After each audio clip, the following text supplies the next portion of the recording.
Good evening and welcome to another half hour of Irish music and song on Irish Television America.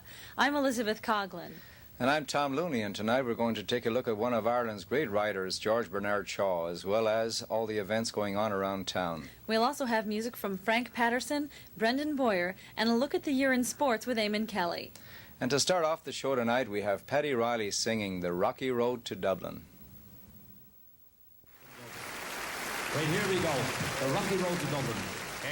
In the merry month of June, when first from home I started, left the girls in tune, so sad and broken hearted, saluted father dear. Kiss me, darling mother, and drank a pint of beer. Grief and tears to smother, then off to reap the corn. Life where I was born, caught a stout black torn to banish ghost, and gobble and bought a pair of brogues. Rattle over the bogs, frightened all the dogs on the Rocky Road to Dublin. 1, 2, 3, 4, 5. Hunt my hair and turn her down the Rocky Road, all the ways to Dublin. White Maloney ran. We're rehearsing. When in Mullingar that night I rested him so weary, started by daylight. Spirits bright and airy, took a drop of the pure, kept me heart from sinking, that's the Paddy's cure. Mary's over drinking to see the lassie smile, laughing all the while. At me curious time would set her heart to bubble and asked if I were hard. Wages I required, I was almost tired of the Rocky Road to Dublin. 1, 2, 3, 4, 5. Hunt the hair and turn her down the Rocky Road, all the ways to Dublin. My Maloney ran. When in Dublin next arrived, I thought it'd be a pity to be so soon deprived of view of that fine city. So then I took a stroll, kept among the quality, bundled in the snow. In a neat locality, something crossed me mind. When I looked behind, a bundle could I find upon me sleep. A woman inquired after the road, send me corner road. Wasn't much in vogue on the Rocky Road to Dublin. 1, 2, 3, 4, 5. Hunt the hair and turn her down the Rocky Road, all the ways to Dublin. White Maloney ran. Well, from there I got away, me spirits never fail, and landed on the quay just as the ship was sailing. Captain that we rode, set the door of Paddy, and I jumped aboard a cabin bound for Paddy. Jowling among the pigs, played some hearty rigs, danced some hearty jigs. The water built me bubbling, and I folly head, wish myself was dead. Bit the fire instead on the Rocky Road to Dublin. 1, 2, 3, 4, 5. Hunt the hair and turn her down the Rocky Road, all the ways to Dublin. White Maloney ran. Well, the boys at Liverpool went me safely landed, called myself a fool. I could no longer stand it, blood began to boil. Temper I was losing, poor round Arkansas. They began abusing the rammy sounds as I shillelagh I let fly. Galway boys were by, saw I was a hobbling with the lever terrain. Giant in the affray, quickly cleared the way through the Rocky Road to Dublin. 1, 2, 3, 4, 5. Hunt the hair and turn her down the Rocky Road, all the ways to Dublin. White Maloney ran.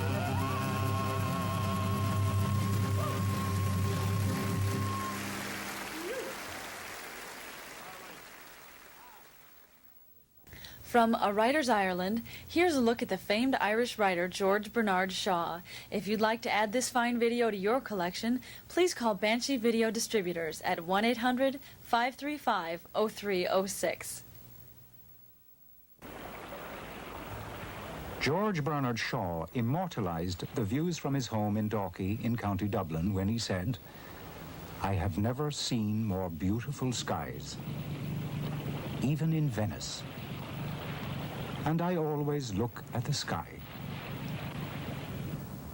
Bernard Shaw was born in Dublin at 33 Sing Street to George Carr Shaw and Elizabeth Gurley.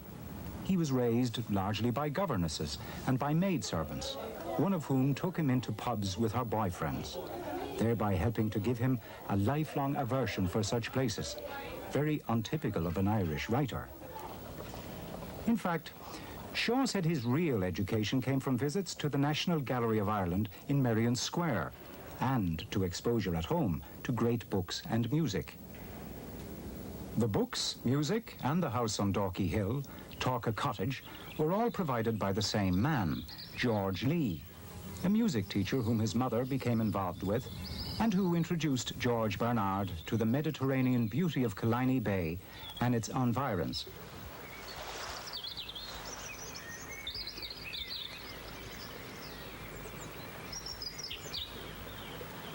Shaw's mother followed George Lee to London, leaving her husband in Dublin. For a while, father and son lodged at 61 Harcourt Street. Shaw continued his visits to his beloved National Gallery, and while George Bernard always remembered Dalkey with affection, Dalkey always remembered his father, standing in the small porch of the pub on Sunday, waiting for opening time. The poverty of his father, the overriding poverty of the Dublin of the day, particularly its poverty of the spirits, sundered father from son, and the son from the city.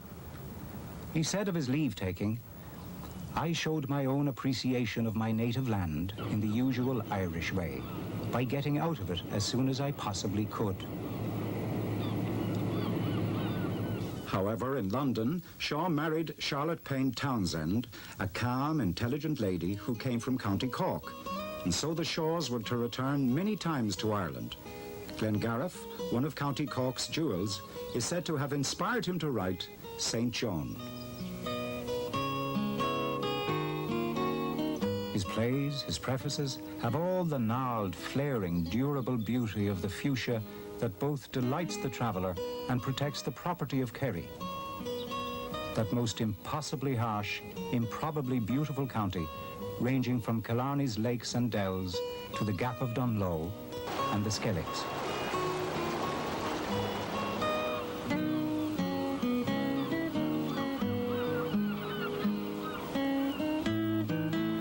Miles out from the Kerry coast in the Atlantic is Skellig Michael, where men, swaddled in celibacy and sanctity, once worshipped their gods in defiance of the rages of weather, reason, and the tumult of the flesh.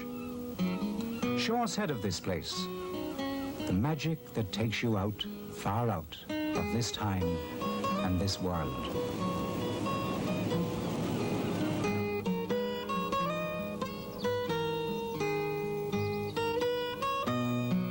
Was Shaw thinking of the Kerry Mountains when he wrote, "The men of Ireland are mortal and temporal, but our hills are eternal"?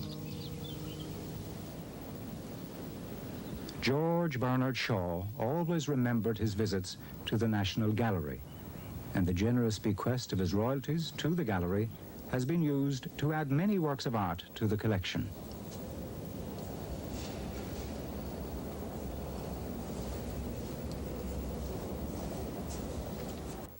But at this time, we'd like to congratulate Mike Dury and the Irish-American Alliance.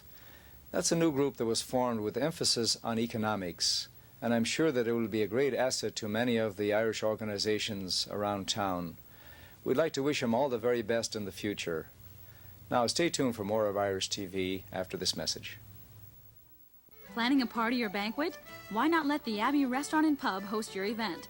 Groups from 2 to 200 will enjoy our holiday specialties, including steak and lobster. Just off Addison near the Kennedy Expressway, the Abbey is an easy 8 minutes from downtown with plenty of free parking. Join us anytime at the Abbey, 3420 West Grace, for fine dining in an old world setting at friendly prices. And stay after dinner for the best entertainment in Chicago. Make your banquet reservations now by calling the Abbey at 478-4408. Today, it seems everybody wants to give you a credit card. And while all those cards may seem to be the same, you should be aware of some very important differences. Take interest rates, for example. Choose the wrong card and you'll pay as much as 10% extra in interest alone. The wise choice is the Visa and MasterCard from Cragen Federal Bank, with rates as much as 10% lower than other cards and a 25-day interest-free grace period. Apply for your Cragen cards today at the office near you.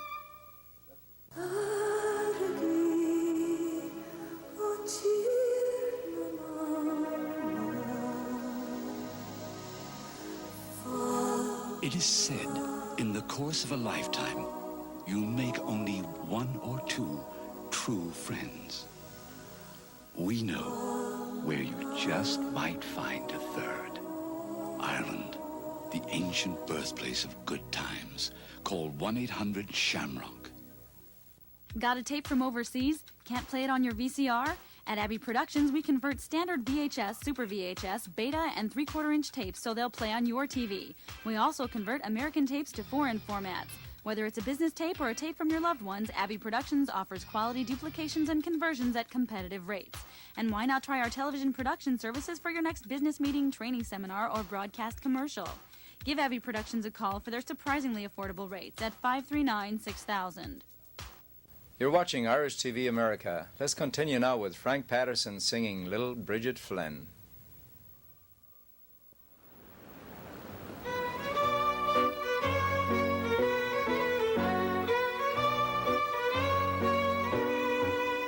I've a nice little house and a cow or two of grass. I've a plant garden running by the door.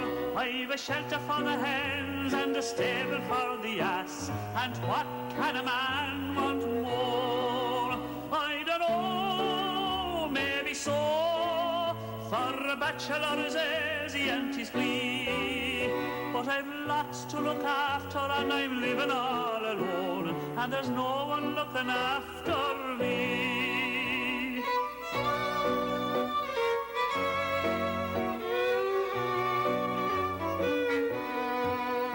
Me father often tells me I should go and have a try to get a girl that owns a bit of land. And I know the way he says it that there's someone in his eye, and me mother has the whole thing planned. I don't know, maybe so, for 'twould mellify them greatly to agree. But there's little Bridget Flynn, sure it's her I want to win, though she never throws an eye at me.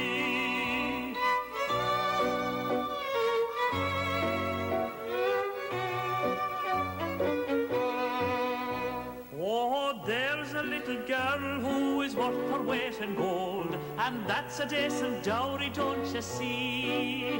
And I mean to go and ask her as soon as I get old if she'll come and have an eye to me. I don't know, will she go? For I'd like to have her sitting on me knee, and I'd sing like a thrush on a hawthorn bush if she come and have an eye to me.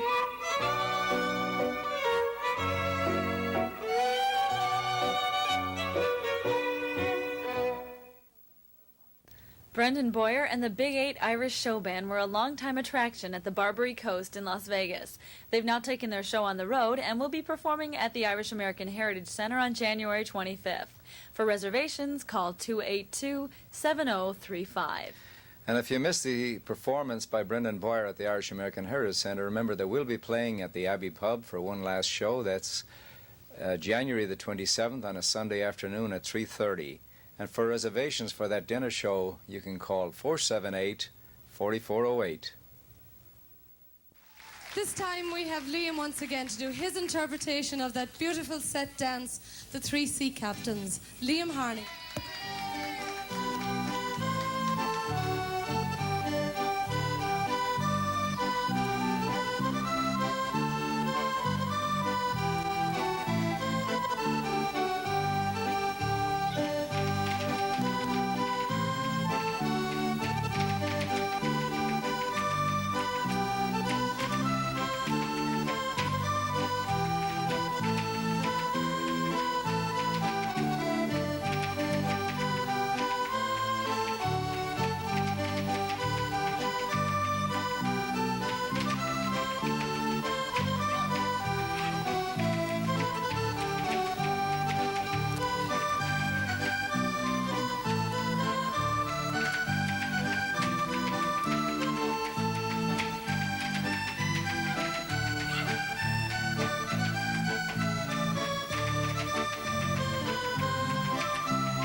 Ladies and gentlemen, very intricate and very beautiful. Thank you very much, Liam Harney. at Boulevard, when the sun was setting o'er the bright May meadows of Shelmalier, our rebel hand set the heather blazing and brought the neighbors from far and near. Then Father Murphy from old Kilcormac spurred up the rocks with a warning cry. Arm, arm, he cried, for I've come to lead you for Ireland's freedom. We'll fight or die. He led us on against the coming soldiers and the cowardly yeomen we put to flight. 'Twas at the Herald the boys of Wexford showed Bogey's regiment how men could fight. Look out for hirelings, King George of England, search every kingdom where breathe the slain. Our Father Murphy from the county Wexford sweeps o'er this land like a mighty wave. At Vinegar Hill or the Pleasance Lady, our heroes vainly stood back to back. The Yos at Tullow, they took Father Murphy, they burnt his body upon a rack. God grant you glory, brave Father Murphy, in open heaven. To all your men, the call that call you will call tomorrow in another fight for the brave again.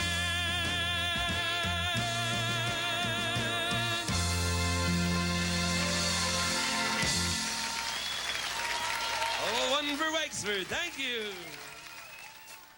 Attention sports fans! The Abbey Pub and Sports Bar now features directly off satellite your favorite hockey, soccer, and football games on our 8-foot television screens. We've got pool and championship dart tournaments, and now you can park here and take the Abbey Sports Bus to major Chicago sporting events. It's easy. The Abbey Pub and Sports Bar is just off Addison near the Kennedy Expressway at 3420 West Grace. After the game, kick back and enjoy Chicago's top bands. Make your reservations on the Abbey Sports Bus by calling 478-4408. Looking for the premium touch in advertising? Then look to Printed Premiums. Printed Premiums' in-house art department specializes in custom screen printing and embroidering of thousands of items. This is the solution to outshine your competitors, promote your group's image, or to just elevate team spirit and morale. Rely on Printed Premiums to deliver quality products within your desired time frame. For a premium touch, visit one of Printed Premiums' 2 locations or call 1-800-696-TEASE. When you're looking for a new home, you're probably pretty choosy. You want every detail to be perfect so the home meets your family's needs and dreams. At Cragen, we think you should put just as much care into choosing your mortgage. That's why we offer a complete family of loans, such as adjustable rate loans that can help first-time buyers get more home for their money. No matter where you find your perfect home, you can count on finding the perfect mortgage for it at Cragen Federal Bank. Got a tape from overseas? Can't play it on your VCR? At Abbey Productions, we convert standard VHS, Super VHS, Beta, and 3/4-inch tapes so they'll play on your TV. We also convert American tapes to foreign formats. Whether it's a business tape or a tape from your loved ones, Abbey Productions offers quality duplications and conversions at competitive rates. And why not try our television production services for your next business meeting, training seminar, or broadcast commercial? Give Abbey Productions a call for their surprisingly affordable rates at 539-6000. Within the last couple of weeks, Ireland lost one of its most dedicated patriots, Dáithí O'Connell. Dáithí O'Connell participated with many well-known names in the Irish freedom movement, including Sean South of Garryowen and Fergal O'Hanlon of Monaghan. Now here is Jim Keane with a tribute to Dáithí O'Connell. In tribute to a friend, Dáithí O'Connell, I read this poem, The Rhythm of Time by Bobby Sands. There is an inner thing in every man. Do you know that thing, my friend? It has withstood blows of 1,000,000 years and will do so to the end. It was born when time did not exist, and it grew up out of life, and it cut down evil's strangling vines like a slashing, searing knife. It lit fires when fires were not, and burnt the mind of man, tempering leadened hearts to steel from the time that time began. It wept by the waters of Babylon, and when all men were a loss, it screeched in writhing agony, and it hung bleeding from the cross. It died in Rome by lion and sword, and in defiant, cruel array, when the deathly word was Spartacus along the Appian Way. It marched with Wat the tiler's poor, and frightened lord and king, and it was emblazoned in their deathly stare as e'er a living thing. It smiled in holy innocence before conquistadors of old, so meek and tame and unaware of the deathly power of gold. It burst forth through pitiful Paris streets, and it stormed the old Bastille, and marched upon the serpent's head, and crushed it 'neath its heel. It died in blood on buffalo plains, and it starved by moons of rain. Its heart was buried at Wounded Knee, but it will come to rise again. It screamed aloud by Kerry Lakes, and it was knelt upon the ground, and it died in great defiance as they coldly shot it down. It is found in every light of hope. It knows no bounds nor space. It has risen in red and black and white. It is there in every race. It lies in the hearts of heroes dead. It screams in tyrants' eyes. It has reached the peaks of mountains high. It comes searing across the skies. It lights the dark of this prison cell. It thunders forth its might. It is the undauntable thought, my friend, the thought that says, I'm right. This poem was one favored by Dáithí, and we can see many aspects of his life reflected herein. He will be missed, and his work will also. I'll be back next week with community events. Now stay tuned for Eamon Kelly with a look at sports. Between the recent atrocious weather conditions in Ireland and the traditional long Christmas holiday season, sports activity has been rather quiet over the past few weeks. However, it's the time of year that sports fans and media analysts take the opportunity to reminisce over the highlights of the year gone by. Certainly 1990 will go down in history as a remarkable year in Irish sports. Without a doubt, the highlight of the year was the marvellous performance of the Irish international soccer team in the World Cup, having reached the quarter-final only to lose to hot favourites Italy 1-0.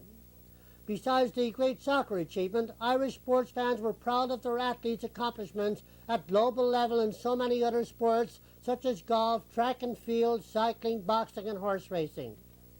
Back home, Gaelic game fans witnessed a rare achievement as Cork won the All-Ireland Hurling and Football Championship double for the first time in 100 years. In rugby, we saw the inauguration of the All-Ireland League with club representatives from all 4 provinces, while in League of Ireland Soccer, St. Patrick's Athletic captured their first league title in 34 years and Bray Wanderers took their first FAI Cup. reflecting back on the wonderful success of the Irish international soccer team, their enormous media exposure to the youth of Ireland has resulted in some interesting statistics. At a time when attendances at local soccer matches have been declining to an all-time low, membership in soccer clubs has been increasing at a rapid rate. In fact, since Irish manager Jack Charlton began to build his international team back in 1986, there has been a 45% increase in the number of players playing soccer in Ireland over those past 4 years. Given these amazing statistics, one may wonder how serious an impact this trend is having on other sports organizations, particularly the GAA. The dreadful weather conditions in Ireland last weekend impacted several sports fixtures throughout the country. Besides the cancellation of several events, thousands of fans remained at home and stayed away from those fixtures that were not cancelled. In soccer, the long-awaited clash between league champion St. Patrick's Athletic and Dundalk was a victim of the bad weather as the referee declared the Harrods Cross pitch in Dublin unplayable last week. However, the bad weather did not prevent Cork City from maintaining an incredible undefeated record in soccer's League of Ireland's Premier Division. In defeating Galway United 3-1 at Galway last Sunday, the Cork team has gone 19 games without defeat, while 9 games ended in a tie. They remain at the top of the League of Ireland table, 1 point in front of St. Patrick's Athletic, who have lost only 1 game. In international soccer, with Ireland's return game with England in the European Cup only a little over 2 months away, manager Jack Charlton is keeping a close eye on the performance of his players in their weekly league games throughout Europe. Charlton has been very concerned with the recent off-form displays of 2 of Ireland's best performers in last year's World Cup playoffs. The players in question are Ray Houghton and Steve Staunton, who are going through a tough period with Liverpool at the moment. In addition, star midfielder Ronnie Whelan is currently out of the game with a serious injury. On a more positive front, Jack Charlton is gloating with the brilliant form being shown by one of his favourite players, Paul McGrath, who was chosen Soccer Player of the Year by the Football Association of Ireland last year and is having a great season with his club Austin Villa. In perhaps the best game of this first ever All-Ireland Rugby League season, Limerick's Gary Owen defeated Shannon by 3 points, 15 points to 12 at Doradile last Sunday. This victory places Gary Owen at the top of the league table along with Cork Constitution with only 2 games remaining. All rugby fans are looking forward to the clash between these 2 league leaders in the last game of the season on January the 26th. And for the best coverage of Irish news and sports, turn to the Irish Echo, available at these and other locations around Chicagoland. And starting next week, I will be reviewing the highlights of the past year in Irish sports, beginning with Ireland's great accomplishments in World Cup soccer. Until next week, that's it in sports. I'm Eamon Kelly. Well, once again, we've come to the end of another program. Be sure to tune in next week when we'll have a number from Barley Bree and also a tribute to Thomas Moore and his music. We'll also have sports as well as a look at the events around town. So until then, from everyone here at Irish TV America, good night. Good night and God bless.